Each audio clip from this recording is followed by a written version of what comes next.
Many years ago, I had a dream to, bring to Victoria a festival to be able to bring together other Indigenous cultures from around the world. And then things sort of started falling into place. And then what was in my heart and what I thought about, in terms of a festival, it sort of made sense. An auntie of mine had spent a lot of time with First Nation people in America.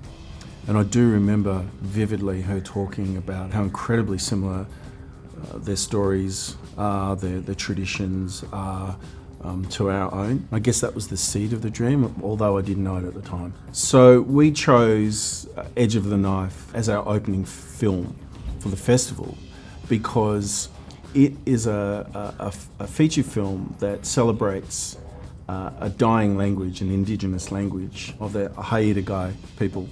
I think it really speaks volumes to the determination of the revival and the importance of language within the Indigenous communities. So audiences can expect to see a diverse range of films and storytelling. They get to see stories that are produced, directed, written, starring, and stories of particular people, personal stories that are absolutely driven by Indigenous people.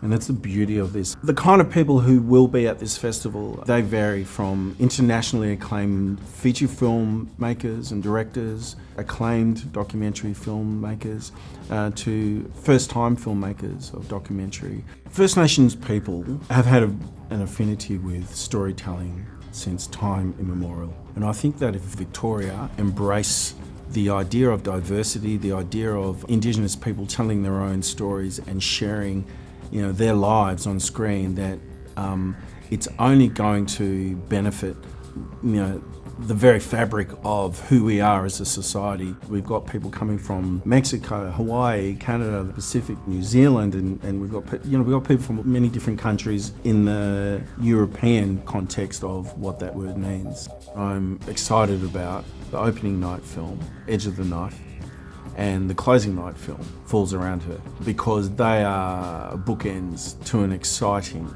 package of stories and discussions. They just hold them perfectly together.